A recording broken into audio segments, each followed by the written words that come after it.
Alrighty guys, today we are talking my Dungeons and Dragons and or D20 and or other general sort of RPG chase rules. Chases, come up semi-frequently in D&D, but they don't really have any strict rules as to how they should be run. So, I watched a bajillion YouTube videos about this and took all my favorite stuff from those various videos and made them into this rule set. I should start off by saying that in the grand scale of complicated chase rules to simple chase rules, this is on the more simple side, I would say. Now that simplicity comes at the cost of nuance, and it will come up later how there's these sort of logistical problems that come up from the super simple execution of these chase rules, because there are some, there's no charts and diagrams and tracking if you're 10 feet away from each other, 20 feet away from each other, and there's no tracking each person individually. So, simple, but there's some technical, mechanical problems that can come up from this when you try to incorporate other elements and mechanics into a chase. Now, I generally didn't try to add anything new to D&D. I tried to just use this sort of death save type mechanics. So you either get to three, on average, for a standard simple chasing, you either get to 3 successes or you get to 3 failures. And if you reach 3 successes, you succeed in the chase. If you get 3 failures, you lose the chase. And it's always just the players keeping track of or the party keeping track of their successes and failures all together, whether or not they are the ones chasing or being chased.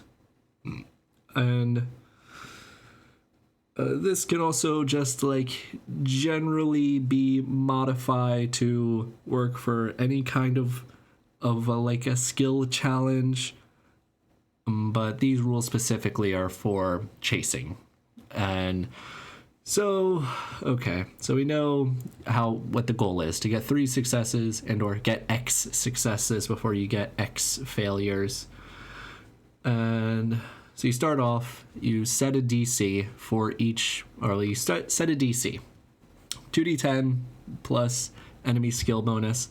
So this will or for an average on foot race or chase, if there's an obstacle filled environment, you're running through a city, getting chased by town guards or whatever, I would use their athletics with dex as a modifier.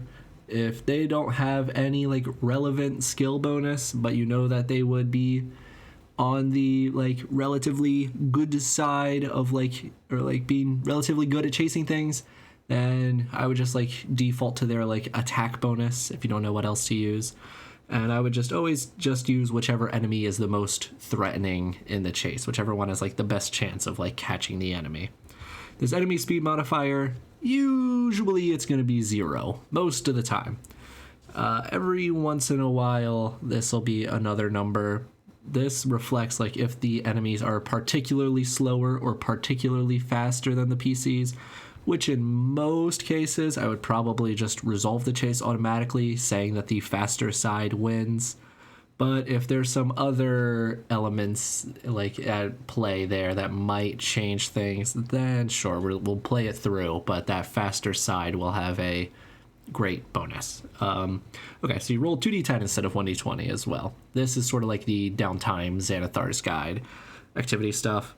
So you're more likely going to get closer to average type of DCs, and there's a 1% chance of either getting a natural 1, i.e. natural 2 in this case, or natural 20, double 10s. So this is just, the players don't even get a chance. They just either automatically get a success or automatically get a failure. And if there's any other doubles, double 2s, double 3s, double 4s, there is a complication that occurs in the chase. Okay, so a DC is set, maybe they have a +4 and they roll 10, so it's a DC 14. So now the party is going to choose a player to make the check against this contested DC. So the players, generally if they get like a low roll, they might choose one of their players that are not so good at this skill. If they get a high roll, they might choose their player that's really good at this skill. The important part is that they cannot choose a player until everyone else has been chosen. So you can't just choose the same one player over and over and over. You have to choose everyone at least once before you start choosing people again. And if there's anyone with disadvantage, then they are going to be forced to go first because they're going to be slower, so they're going to be more likely to like lag behind and get caught. So you can't just push them off till the end, hope the chase ends before they ever even have to roll. Okay, so they're going to make a check, 1d20 plus their bonus, and check that against the save DC. And or if they don't want to make a check, if they want to do something else, they can perform a maneuver. Now this maneuver might be like dropping caltrops or like shooting a tree branch to make it fall behind you and then like stop the enemies or hinder them at least to some extent. I didn't put any like specific DCs or anything that you might do for a maneuver because there's a limitless amount of things you could do as a maneuver. So, just you come up with AC, or not AC, but DCs all the time for how difficult you think different things are. So just use the appropriate DC. If it's a really, really hard check, they're likely going to gain like a greater than like an advantage bonus, like more than a success. If it's a really easy DC, it'll probably be a relatively minor effect that they get.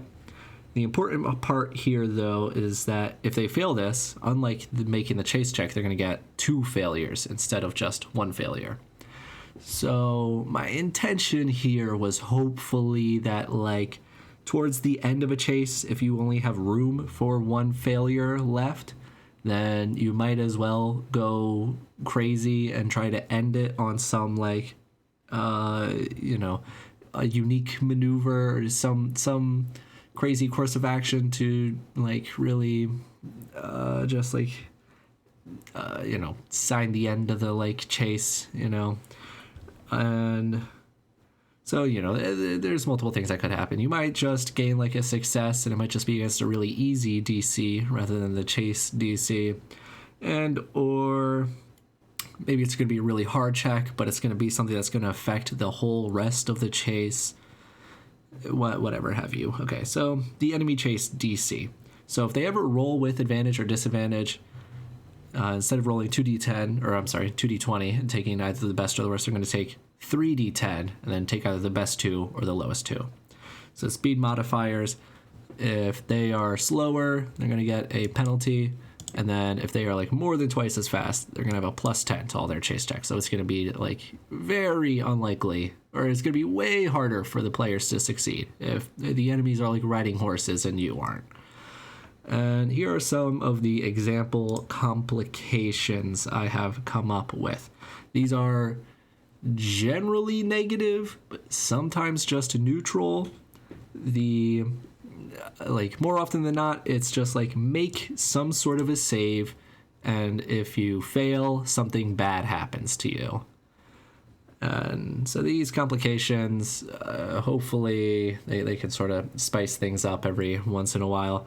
Now, I made 8 of them, so you could conceivably roll a d8 and use this as a table, though I think more often than not, I would just choose whichever one I think would be the most like relevant or possible and or the most like climatic and or dramatic for any given moment in any chase, because some of these don't necessarily make sense for every character and every chase and every environment, etc.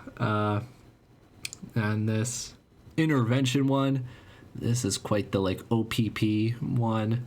This is your sort of like Deus Ex Machina option of just like someone else shows up. If the PCs are having too easy of a time and you want this chase to be way harder, then someone else starts chasing them too.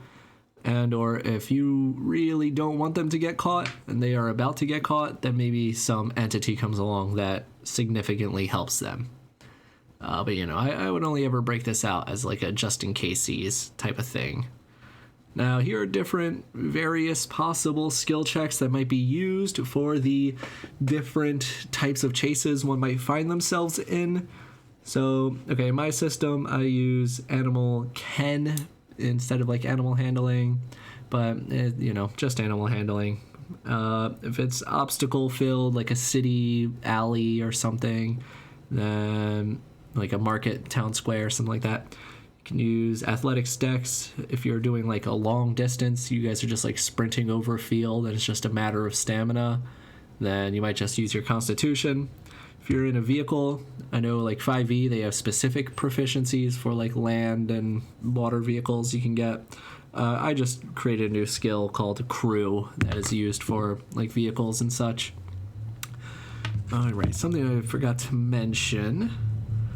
So this highlighted area, this highlighted text, this is what you can like either add to some sort of player handout or give to your players so that they understand how this chase system is going to work. Everything else, this like 2-page document, you can just print out for yourself as like a 2-sided sheet to have as like your quick reference sheet as a DM. And something else is my push it to the limit option I forgot to mention as well. So now I added this because I realized if you're ever in a situation where there's only like one player involved making the chase checks, there's not really a lot of choices being made. Like they can, yes, either choose to either chase or make a maneuver, but more often than not, I have a feeling people are just going to try to pass this chase check rather than try to pull off some fancy maneuver. So now like you've got an option as to like if like a high DC is set, then maybe you want to expend some of your resources in order to get a bonus. In my system, I've got a resource called strain that is kind of like the like HP and strain I have as separated. Like HP is when you get hit and like you are taking damage, like wounds in like Warhammer or something, and then strain is like the more abstract, like pushing yourself and like mental fatigue and endurance and all of that. So like in 5e, maybe I would do like you can suffer an amount of d6 of damage, and for each d6 that you take, you get like a +2 to your check. Or if you're using like the 1 D&D rules, maybe you can accrue like 1 level of exhaustion for like a +5 bonus on a single check. Something along those lines. Alrighty, where were we? Okay, yeah, so all these different types of skill checks you can make. And now why I have like a quick little section here on different weights and how much different levels of different strength characters can carry is because every once in a while you'll end up in a situation where someone's going to go unconscious, or usually if you're trying to retreat, you're retreating because people in your party have gone unconscious and you need to carry them to safety. So your strong characters can generally carry another person, depending on what equipment that strong character is already carrying and how much equipment they want to keep with them, or the character that they want to bring with them. And it also, things can change depending on whether or not they're a small character or a medium character. Now, I probably wouldn't use this as an excuse to add up every single weight of every single item that every character has and constantly keeping track of that.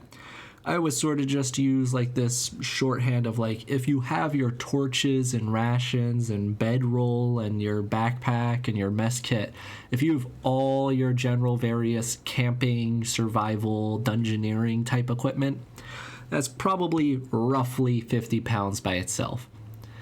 If you have like weapons, these can vary greatly depending on the weapon. If it's a basic, just regular sword, might only be 3 pounds. If it's like a heavy, clunky crossbow, might be 10 or more pounds. So maybe on average, like £5 per weapon, depending on what type of weapon the players are carrying. And armor can vary greatly depending whether or not it's just leather and or if it's heavy armor. Small characters, obviously, just going to be much easier to carry than medium or larger characters. So, I wouldn't go out of your way to do, like, exact math. I think if you have these three elements, the weight of the person themselves, the weight of their, like, weapons and armor, like their trappings, if you will, and then, like, account for, like, 50 or so pounds for just the straight-up weight of the general stuff that they're carrying. And, I would just consider those three elements. And if they're on a cart, if they're on a horseback, none of this stuff even really matters at all. Or it's very unlikely, but I guess it's possible that someone has some stone skin density, yada yada spell cast on them, and now they weigh 3,000 pounds, and even a horse will be unable to carry them or something. Okay, so using this for a retreat, instead of, like, if you don't want a full-on chase scene, but your players want to get away from a combat, and you don't want it to just be as simple as either saying, like, okay, you guys succeed in getting away, or okay, you guys don't get away. So, like, if you want some rolls for that, then you can use, like, a super shortened version of these chasing rules, where I would just have all my players make a single check against a single roll of a chase DC, and then if more than half of them succeed, they get out of there. Otherwise, they're going to be stuck in that combat.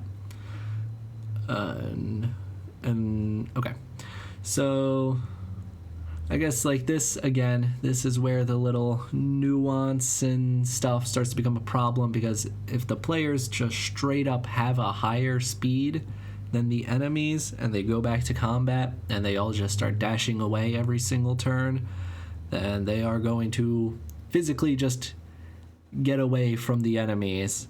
So in that sort of scenario, I probably wouldn't bother even with any sort of chase or surrender. I would just let them get away. Okay, and another problem can occur when slow PCs are helping a fast PC try to chase someone. Because rules is written as they are right now, one fast guy and 10 slow guys chasing one quarry would be strictly worse than having one fast guy just chasing that one quarry. At least in the sense that every time you make one of those rolls, only the fast guy could use his fast guy stats to help his group chase efforts only a single time, and then everyone else would have to make a check. When in reality, like, one fast guy with a bunch of slow guys helping him should have, like, a better chance than one fast guy without anyone helping him. So there's a couple of ways you can solve this. One, you can either just add, like, a number of failures. So normally if it would be like 3 successes and 3 failures, maybe if you have like 5 slow people helping you out, maybe you now need like 7 failures or something before you actually fail, before you lose the chase. But what I would more so recommend would be just incorporating some kind of combat. So this fast guy, he's doing his chase thing, and when his turn comes around, he's just making chase checks against this DC. And then I would probably have some mooks or what have you of in some, I guess they could either just be like convenient and contrived of just like make an excuse for all the slow characters to have to deal with this instead of participating in the chase. Or you could more so like tie it into the chase and have, allies of the person getting chased, trying to slow everyone else down. But yeah, either way, I would probably, like in a chase thing, you want to avoid a fast guy making all the rolls, doing all the work, and everyone else just sitting there while they watch the fast guy go on a chase. I would always try to incorporate some kind of element that keeps everyone engaged and involved to some extent. Okay, so now we're on to the slightly more like abstract sort of storytelling angle of a chase scene. So the structure of a chase scene. Now from this I borrowed from the Accented Cinema YouTube channel that did like an essay about Hong Kong action movie fight scenes and like the structure of those fight scenes and like the choreography and all that. I think those elements can mostly be translated to just about any type of action scene, including like a chase. So these are 4 elements that I would try to incorporate into your chase if you are trying to make like an entire scene out of a chase and not just have it as like using it as a means to resolve, do we get away from a combat or not? And okay, so this is going to be important no matter what the chase scene is or whatever purpose it's, happening for. You need to figure out like who is pursuing and who is getting chased, is the party. Like this will be pretty self-evident. I wouldn't necessarily go out of my way to explain this when a chase starts, though I guess it would be prudent just to ensure that all the players know exactly like who actively wants to be in this chase, and is there any reason why anyone else might not be participating in the chase. Okay, so what are the stakes? I would say you might not need to exactly tell the players what is going to happen if they get caught or if they get away, but I would probably at least make sure that they are aware of like the severity of the current like stakes. Like if they get caught, are the guards going to just put them in the stocks for a day and the town is going to laugh at them and throw tomatoes at them? Or are these people going to like capture them and, tie them, chain them up in a dungeon and torture them for the rest of their lives, So I would try to make it clear, at least the severity of the stakes and the location. This is going to determine what people are actively doing, the choreography, if you will. Are they in a jungle and swinging from vine to vine or sliding under knocked over tree logs? Or are they in a city and like knocking over crates behind themselves and jumping over market stalls and whatever? Okay, so set the stage. Okay, so now we already have everything set. The rise. This is the beginning of the chase. So I would generally start with giving the players the expectation that this is going to just simply be like a very simple retreat. Like this is just going to be, when you get to either 3 successes or 3 failures, then you guys are getting chased through the forest by a whole tribe of orcs. If you fail, you're going to get caught by the orcs. If you succeed, then you guys get away. And so I would do this, wait until you either get 3 successes or 3 failures, and give the players some kind of brief breather that makes them think that they are in the clear, that they are out of the chase. And once this is sold and they think that it's over, this is where I would introduce the twist. So, when I think about this, I think about like Sonic Adventure Battle 2, the city escape, when like you're nearly through the level and then like that giant truck just comes barreling down the street and everything becomes super intense. So introduce a new element that is going to change the expected outcome. So if the players look like they're about to get caught and like they just failed, then I would introduce something that gives them another chance to actually get out of here and successfully escape.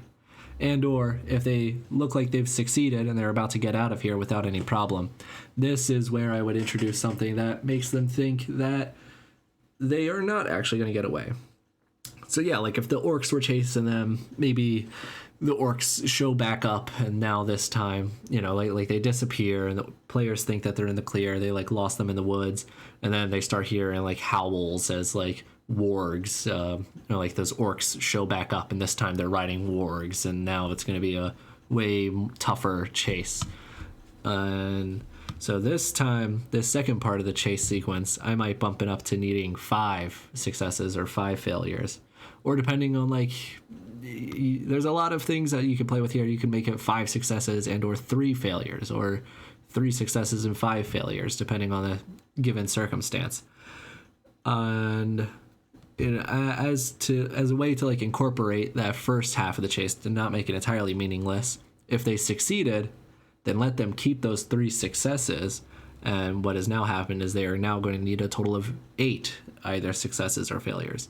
Or if they failed at that last one, they get punished for that because, they don't necessarily get punished for it, but they don't get any sort of bonus like they kind of do in a sense for succeeding. Okay, and this is definitely the hardest part, but also the most important part, the tie. Like, how does this tie into the greater narrative, the story as a whole? And this is where having like a level of trust for your players comes into play, because there's only so much you can really do as a DM. You can like set them up, but it's really up to them to like play off of that and then like slam dunk it when you're like trying to give them this opportunity. So you can like set up the opportunities, but you can't like force your players to make something of it.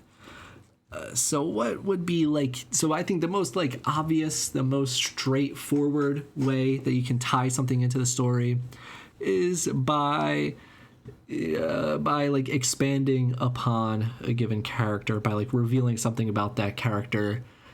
I think the most like easy one would be to have like a character sacrifice themselves to do the whole like, all right, you guys go on without me, I'm gonna hold them back, because this shows that person is willing to sacrifice themselves for their friends. And or maybe if there is like a MacGuffin in play that like they are being chased for and they're like running away with it, and then if a given player would be willing to like give up that MacGuffin in order to get away from this situation, and or how much and who they would be willing to sacrifice to whoever is chasing them in order to get that MacGuffin out of there. Just forcing people to ask the question, like, what are your values and priorities? Like, what do you value? Do you value this over this? Is your priority like A or B? And that is generally like a relatively simple question that you can force your players to have to answer in a chase. Another potential angle to explore is like them placing their faith and trust in their allies. If they do like let them get away with the MacGuffin, do they like trust them in order to like accomplish whatever needs to be done with that MacGuffin if they do sit here and sacrifice themselves? Possibly you could also explore a weakness of a character.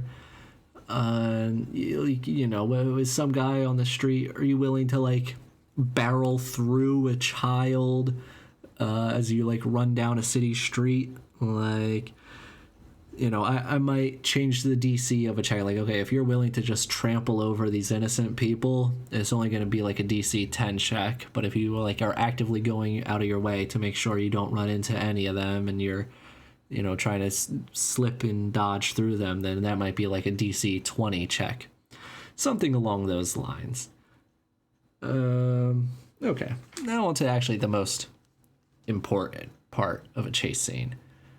Well, actually, one more thing I should discuss is this doesn't necessarily cover the failure state of what happens if you get all the failures before you succeed. Now, obviously, if you succeed and you're getting chased, you usually just get away. And if you succeed when chasing someone, then you catch them. I would think generally if you fail, then you just get put back into a combat. And that is like what the penalty is if you fail. Alternatively, you could like give some people an option to do like a final contested check if, depending on the circumstance, if they are like particularly faster than other people in the party and they're like, screw everyone else, like I'm not going to stick around here, I'm just going to continue running.